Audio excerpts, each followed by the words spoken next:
my song. Let's sing it. It's gonna be fucking awesome. Come on, it's gonna be fucking awesome. You know the words. It's gonna be fucking awesome. That's insane. It's gonna be fucking awesome. Yeah! My friends, gather with me and let us have a quick moment of silence. Yeah, I'll wait for the music to tune down. A moment of silence for the incredible artist that was Sam Kieth, the creator of the Maxx and one of the most talented artists who has ever lived on planet Earth. Let's give it 10 seconds and say our thanks.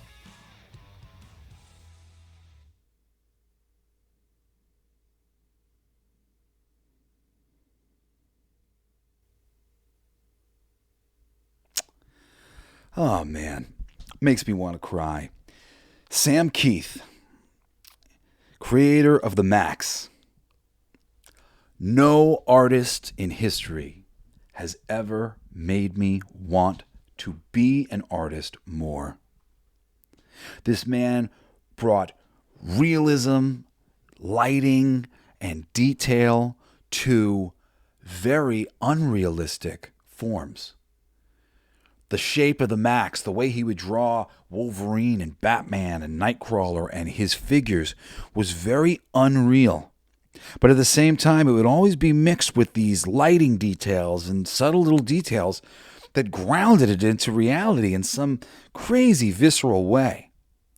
And the shapeliness of Wolverine, Wolverine's mask being this triangle that was like super easy to draw to some degree. It made you feel like you could get in there. His style was so unorthodox that it made you feel like I could figure out something. I could figure out some sort of style, and maybe it could be like this. Look at how incredible this guy's style is. He's just amazing. I mean, doing this show without you sitting there looking at Sam Kieth art the whole time is kind of a bummer. You're going to have to remember it in your mind as we go through this show. But this is rough. This rocked me. This happened now like a week and change ago now. If you didn't listen to this whole week of episodes, holy shit, it's been a great week. Monday, we covered Anthrax's Sound of White Noise, a favorite heavy metal record of mine. It's more groove metal than thrash. I know Anthrax is usually considered a thrash band, but this was from their time with the Armored Saints singer, who really brought a new sound to the band, and so good. Tuesday, we covered my favorite anime, Chainsaw Man. Probably end up being the first manga that I ever read. I still haven't read a manga myself yet. That's going to be the one. Chainsaw Man Season 1, awesome. Talked about One Punch Man last week.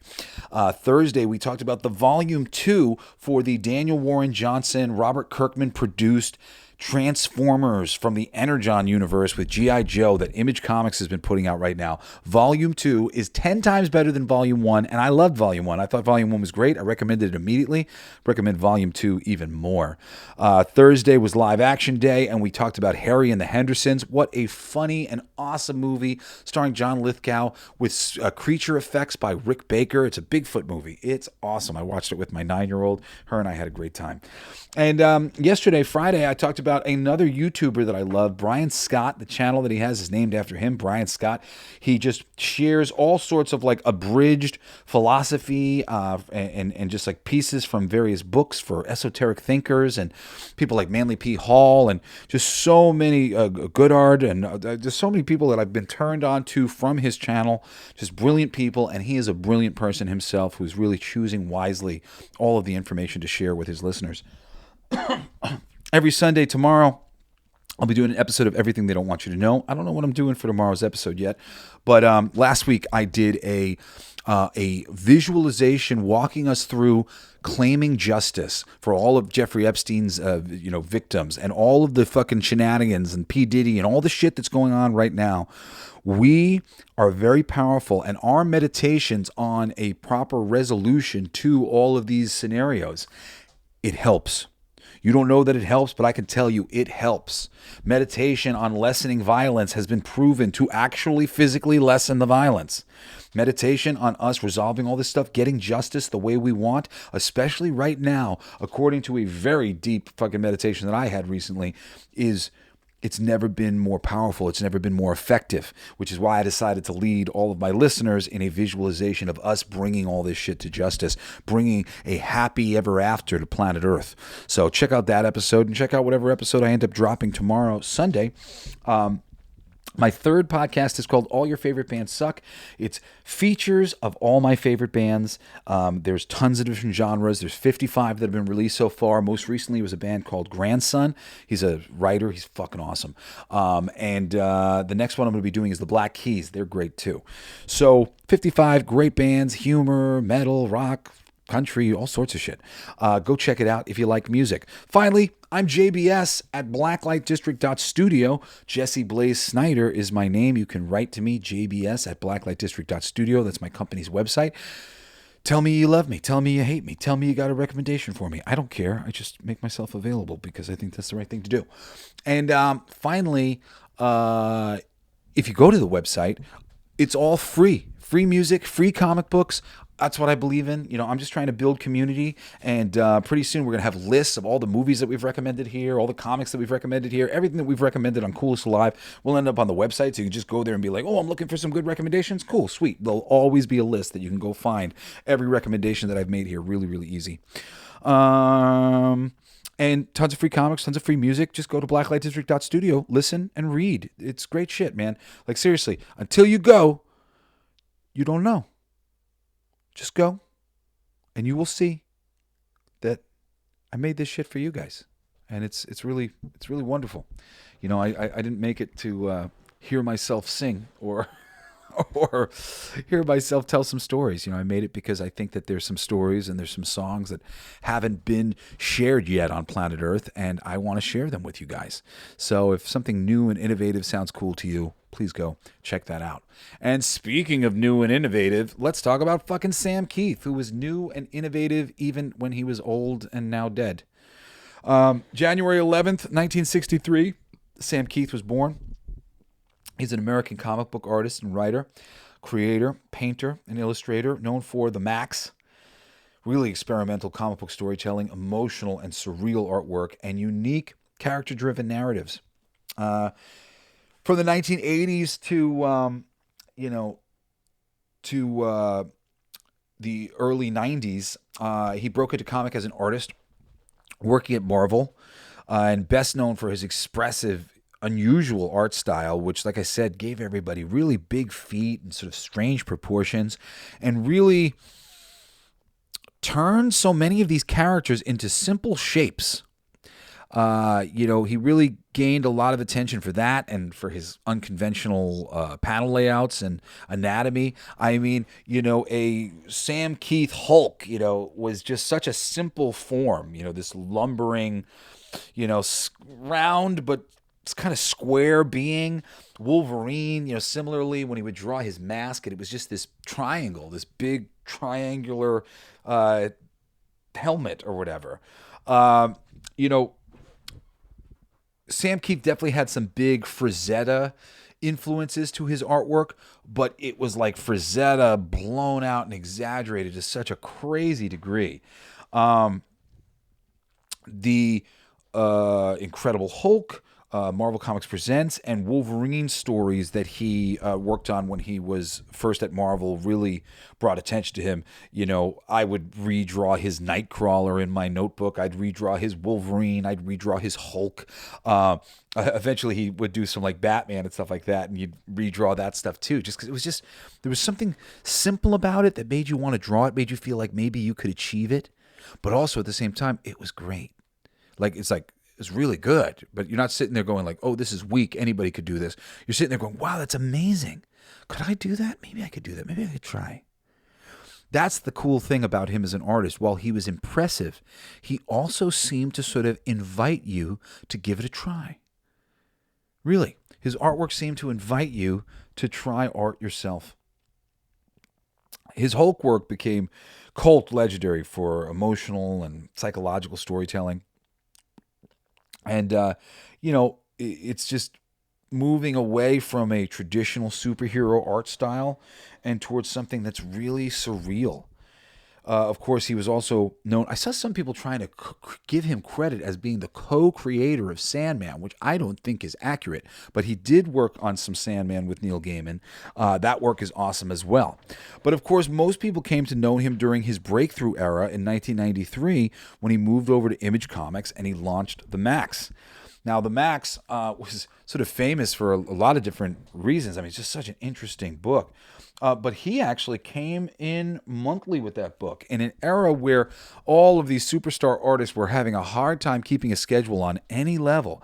This freaking artisan crazy person came in with the Maxx, and he is just doing it monthly, month in and month out. Incredible artwork, inspiring artwork. Often, you hear people talk about it like, even though, let's say, not a lot of people were necessarily reading every issue of that book and the sales for the book were not the best, it was not because people did not love, respect, and admire the book.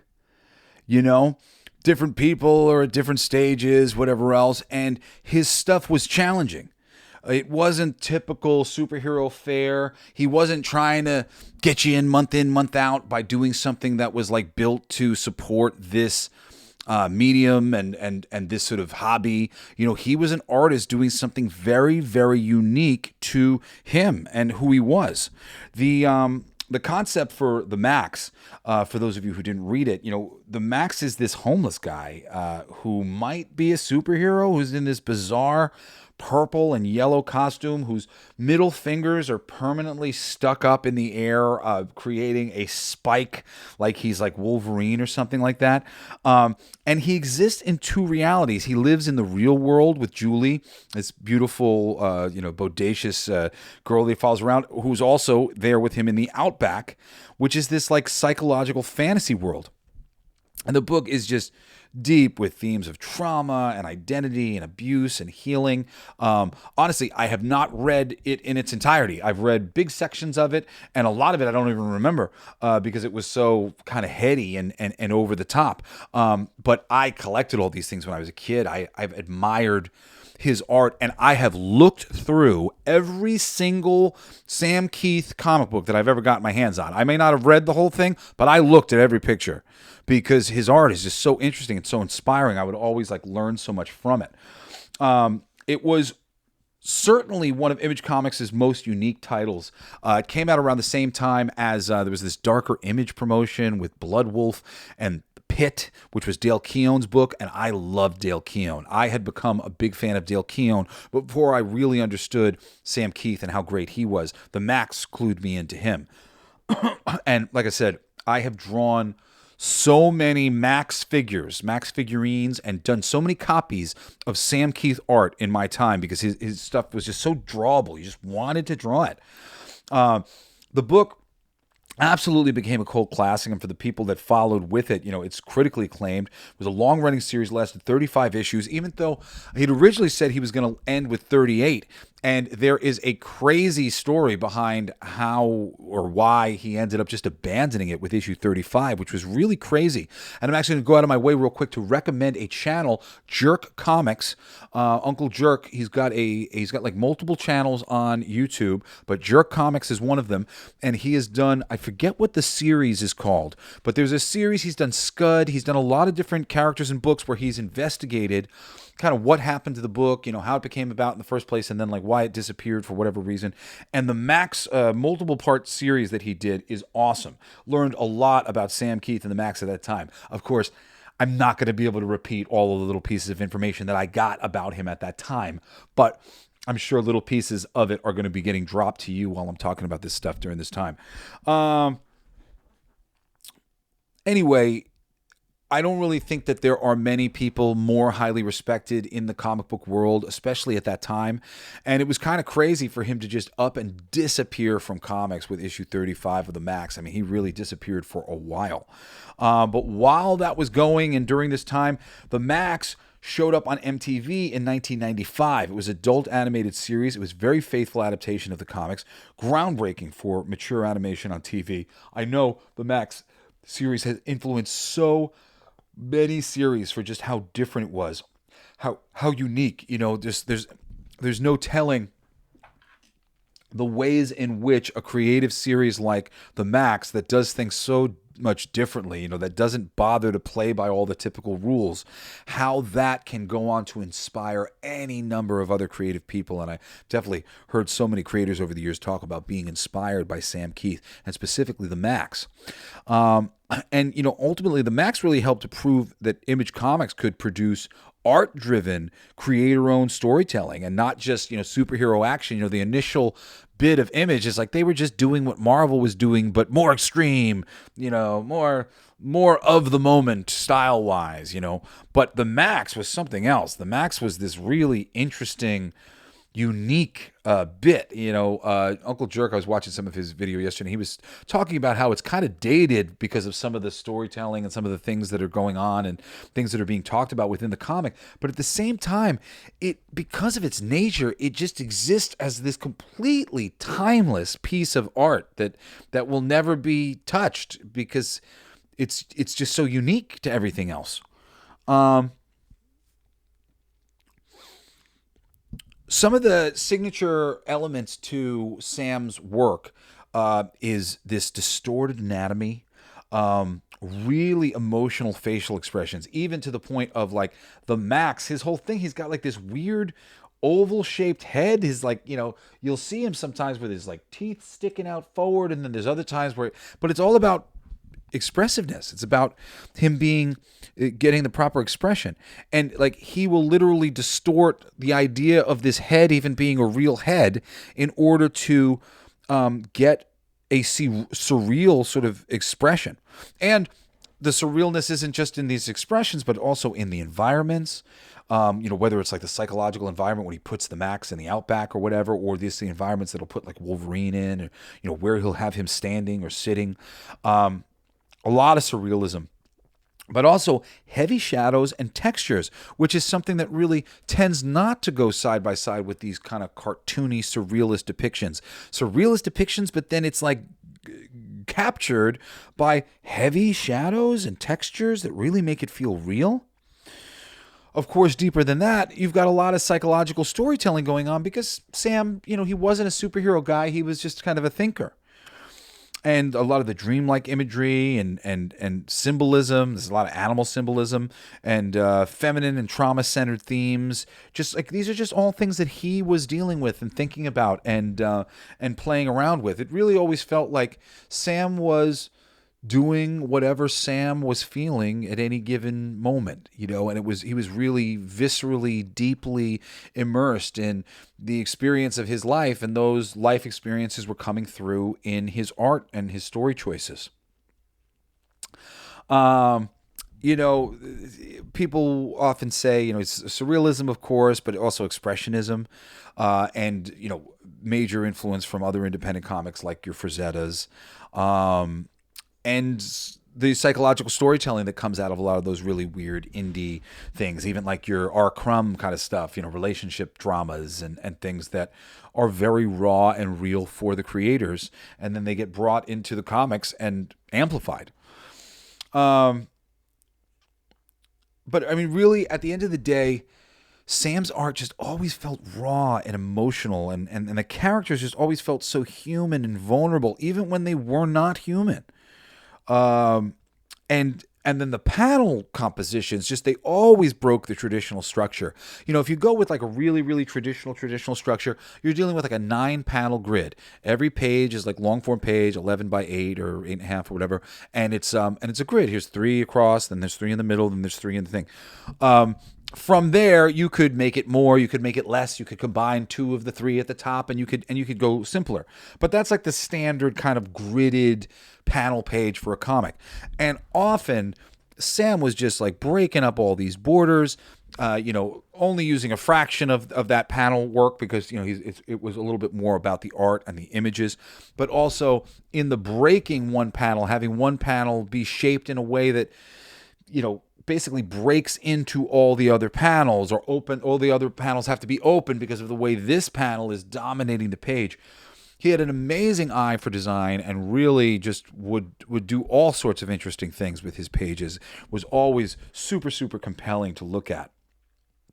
And honestly, Sam's work is more like a fine artist working in comics than a traditional comic book artist. And I mean, there's some bits too that you'll see with somebody like Simon Bisley, because he'll like do fully painted stuff that is next level, and then he'll have some super hyper detailed version of his art that's like penciled, and then he'll have like a super hyper cartoony version and like a crappy cartoony version where like it's not even really rendered very good. Sam's stuff is similar. Sam and Bisley have some similarities like that. But it's really just so cool because of the range that they sort of provide. You'll look at one of their images and you'll just be like, holy shit, like I could never do this. You'll look at another one and you'll be like, oh, that's clever. That has so much personality. Like I might be able to draw something like that. But theirs has all this great personality, but it's sort of inviting, like you could do this. And then there's some that are sort of middle grounds that definitely invite you to draw, but you're like, wow, that's some next level shading and so cool. Famously, Sam Kieth was very self-deprecating. He didn't think very much of his work at all. He would always be shit-talking himself and basically putting himself down. So many interviews. That was like the biggest takeaway that you have if you go watch Jerk Comics coverage of Sam Kieth's career in the Maxx and why the Maxx ended, was that Sam is kind of insecure. He's a real crazy neurotic artist, and he's been putting it out there in interviews for forever. Now, the biggest thing that I want to do here today with this show and this celebration, especially because like I said, I have not read every single thing that Sam has ever done, but I have gotten my eyes upon just about everything.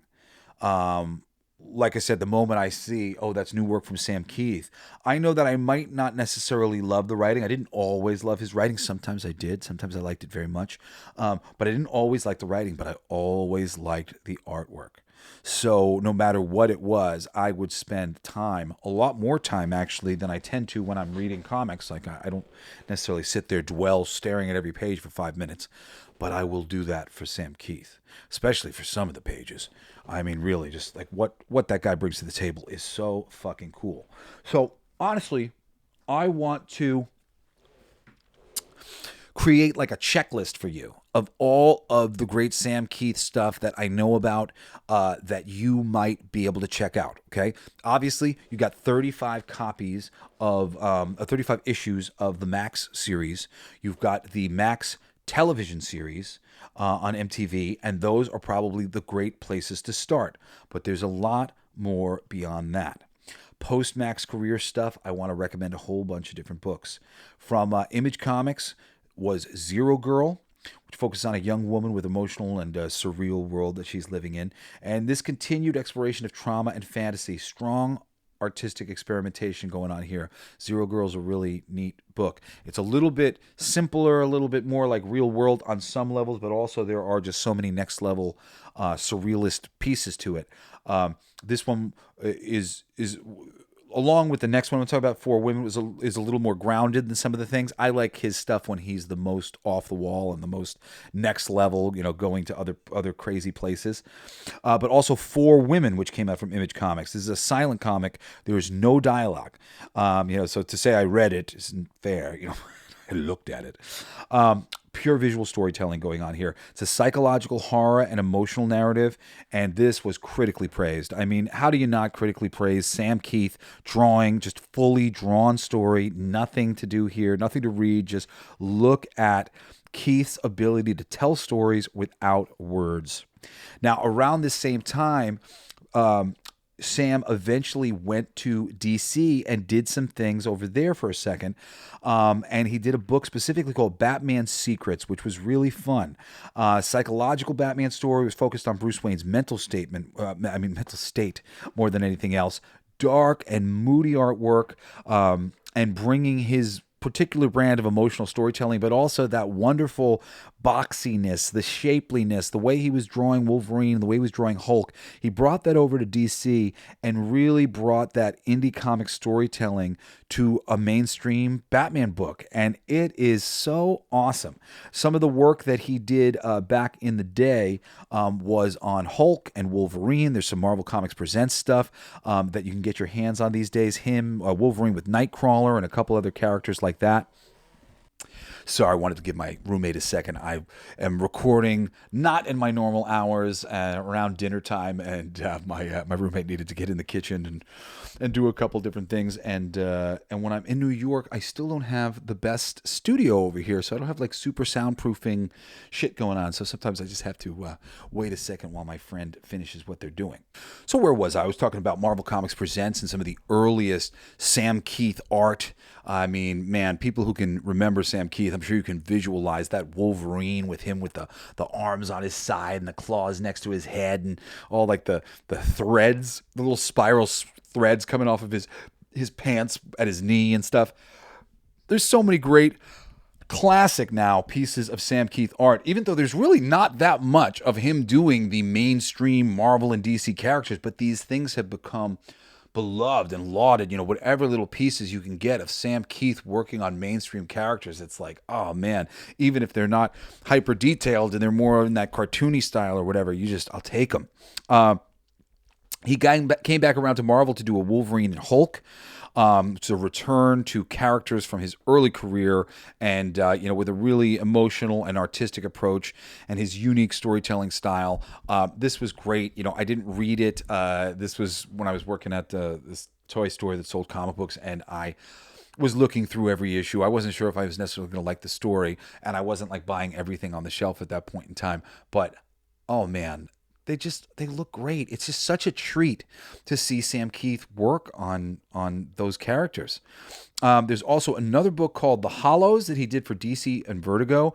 Themes are ghosts and grief and isolation, psychological horror. I don't know much about it. I've only ever looked through it, but some of the stuff that I saw looked awesome. And of course, he had a return to the Maxx at IDW, the Maxx Maximized, which is a remastered version of the original series with updated colors and presentation and new generation's introduction. Honestly, I've been wanting to get my hands on this ever since it was released. It really just shows the lasting impact of the Maxx, decades later, that this is, something, something to come back around, and that there's enough money for him to recolor the whole thing and all this stuff. I mean, it's such a centennial book. It's really a unique and important piece of comic book mythology, as far as I'm concerned, as somebody who grew up, as a young teenager or whatever, as Image was thriving, and then, and got to experience as a professional, like comic books in the 90s, going into the 2000s. The Maxx and Sam Kieth was a whole nother side of showing professionals like me what could be done with the comic book medium. And the answer to that question is a hell of a lot of things, all sorts of different things, a lot more than you might think.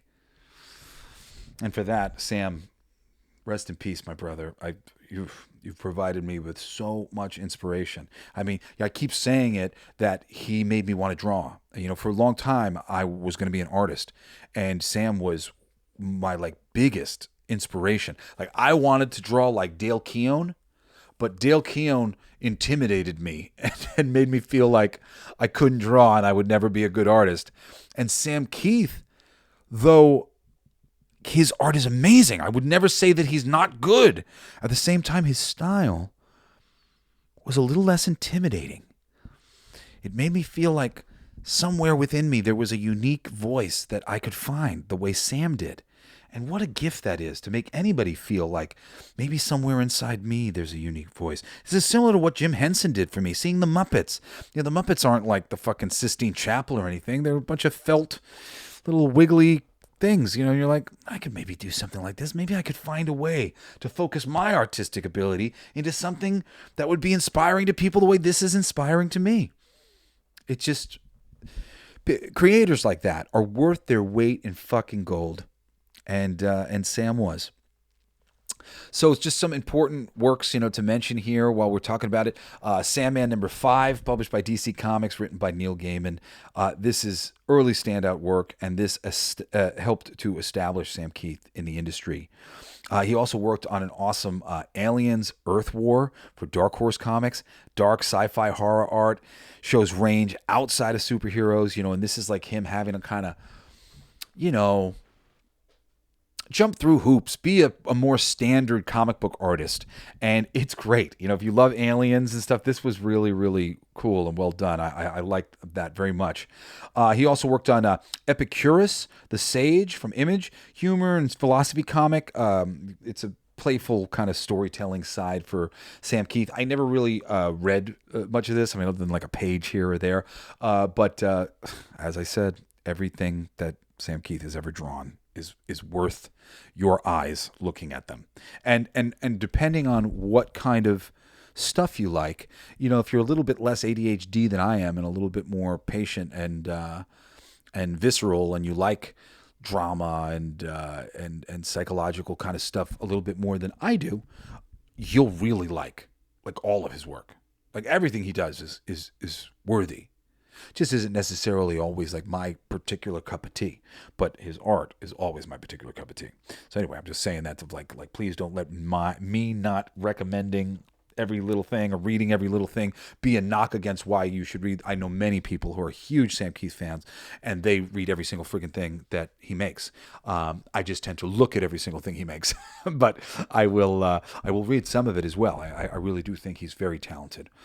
So just let's just to kind of put some of these things into like some boxes for you guys. If you want to explore some of Sam's major career themes, for trauma and healing, you've got the Maxx, 4 Women, and Zero Girl. They're all within that ballpark.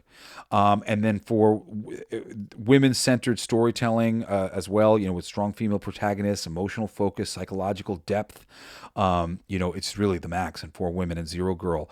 It's, surrealism and fantasy, Outback in the Maxx, the dreamlike worlds, and symbolism for Zero Girl and 4 Women. And it's, personal storytelling, creator-driven narratives, not corporate-driven at all, which is like he's just taking his sweet-ass time a lot of times, which is kind of a little bit why I think I don't always like I'm not always into his stuff, because sometimes I feel like he's just like, come on, man, hurry up a little bit. But the art, man, you can't beat it. Artistic freedom is like you don't get anything greater than that. He's one of the most unique artists of the 90s period. But the love and appreciation for him has continued on. He helped define creator-owned comics alongside the Image founders and Dale Keown's Pit. Major influence on indie comic storytelling, and inspired artists to be more experimental, and inspired fledgling artists like me to pick up a pencil and try. I keep saying, you don't know how many times I've copied images that Sam Kieth drew, and just how grateful I am. How grateful I am that his work made me want to try my own work. To this day, I will, in a notebook, I will break out some simple Sam Kieth Wolverine head or some little bit that I learned from studying the work of Sam Kieth. The Maxx remains a cult classic. The MTV series is remembered as groundbreaking to this day. The comic is still recommended in comic circles. The animation is recommended in animation and anime circles. It's kind of a precursor to anime in a lot of ways. It's just a creator-first mentality that is this legacy here. Art over formula, emotion over spectacle, personal storytelling and mainstream comics. I'm a little bit more of a hybrid guy where I want that plus all of the things that you get from a commercial comic book, action and pacing and storytelling. But I want all these other things too. I want art over formula. I want emotion over spectacle. I want you to try to achieve, a certain amount of spectacle and a certain amount of things. But the first thing is the emotion. The first thing is the art. I'm so grateful to Sam Kieth for opening that door. And there's so few artists who play in this space. There's lots of different writers like Frank Miller or Neil Gaiman or Grant Morrison or Warren Ellis, who are stretching the confines of what comic book storytelling might be. But the ones who stretch the artistic landscape and add to that, especially because like an artist, he's giving ideas to the writers who aren't artists. Seeing him draw something and write something in some unique way helps me to go, ooh, I could do that in my books. I could do that with my writers. It's really just next level thinking amongst artists. Your Jeff Darrows and your Simon Bisley, like I mentioned before, or Marcos Martin. I mean, there's so many wonderful ones. They do so much for this medium, even more so than the great writers. So just to kind of send you home with something cool, I got like a recommended reading order for listeners. Start with the Maxx, the original series. It's 35 issues. Like I said, IDW put out a thing. It's remastered. There's a ton of new stuff in it. And then watch the Maxx MTV animated show. Then, if you're fucking digging on that shit and you want some more, go explore For Women, Zero Girl, Batman Secrets. Then after that, deep dive. Get Epicurious the Sage, The Hollows, and go back to get his early Marvel DC work. Stuff on Sandman, stuff on Marvel Comics Presents, and Wolverine, and Hulk. It's great. It's all so great. You will not be disappointed. This man is a creator-owned comic pioneer, but he's also that artisan artist that when he comes into the mainstream, his unique art style just elevates and transforms mainstream comics into something more than what it was before. The Maxx may be his defining work, but it's the emotional and psychological storytelling focus that he has that really brings it all together. And so much of that is in his unique art style. The way the Hulk is shaped, the way Wolverine is shaped, the way the characters are shaped seems to inform them emotionally and psychologically. You get into their heads through how they carry themselves, the energy that he puts into their drawings in the first place. Sam is one of the first people to really bridge indie and mainstream comics. And boy, did he ever, and in such an incredible way. He became known for his experimentation and artistic freedom, and therefore became a fucking cult favorite among not just comic fans, but comic book creators and artists who across the industry respect him in a tier alongside a dozen others. He is in, what did he say, breathing rarefied air. Sam Kieth is breathing rarefied air. It's just who he is. I don't think he can help himself. He would talk about being a crappy artist that people have mistaken for an artisan. But that's not true. And honestly, deep in his heart of hearts, I don't think he believed that either. I think he knew what he was doing. Or at least I think he hoped that he knew what he was doing. And he did.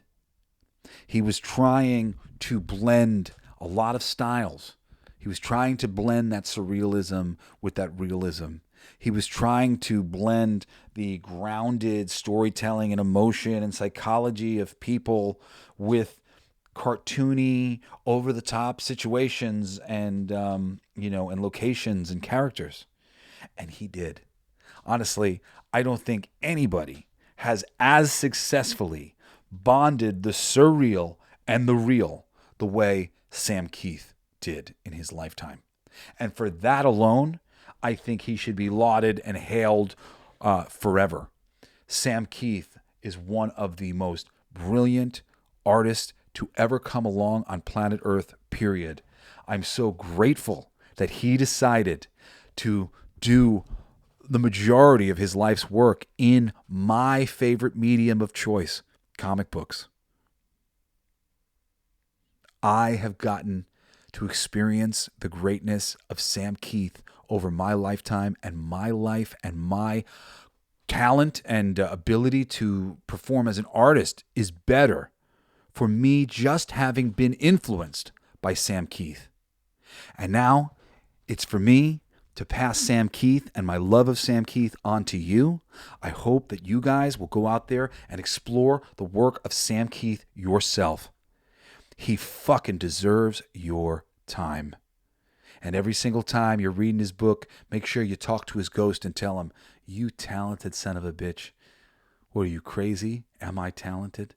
Of course you're talented. I don't know if he ever asked, am I talented? But he would really shit talk himself quite a bit.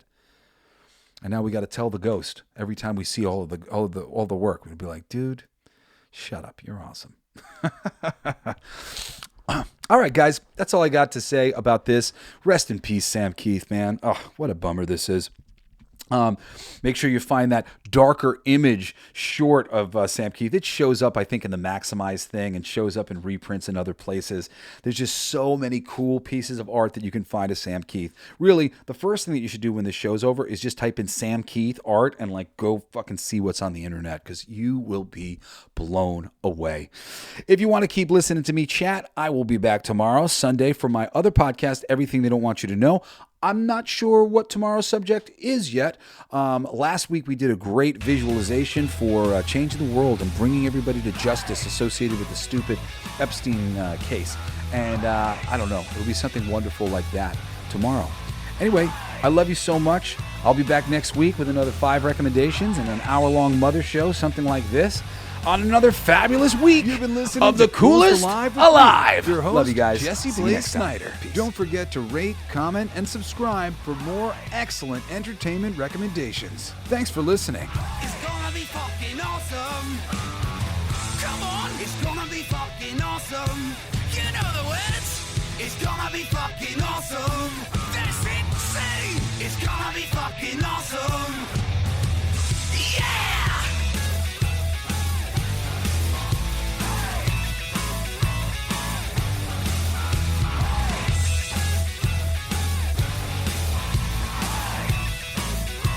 It's my favorite part.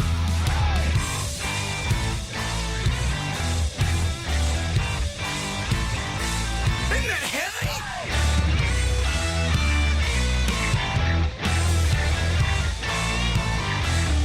I played that.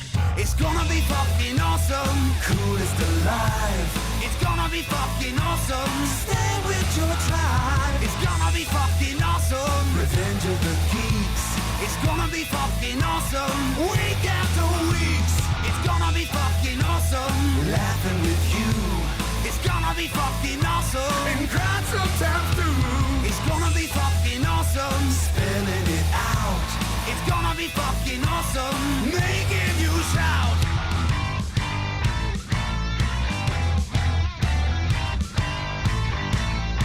I'm a genius.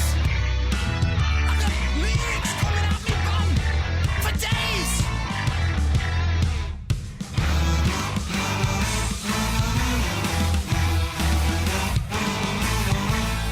You like that? It's a kazoo solo.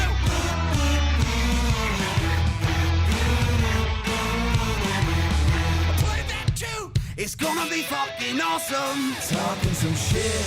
It's gonna be fucking awesome. Living your shit. My voice is fucking awesome. Food in our mouth.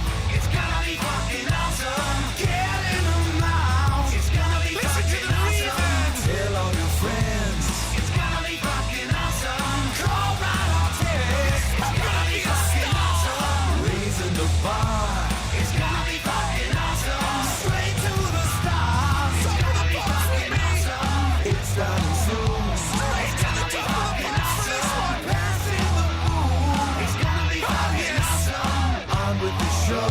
It's gonna be fucking awesome. Ready, set, go. It's going to be fucking awesome. Fucking awesome. It's gonna be fucking awesome. Just wait. You'll see. You'll all see. You'll all see.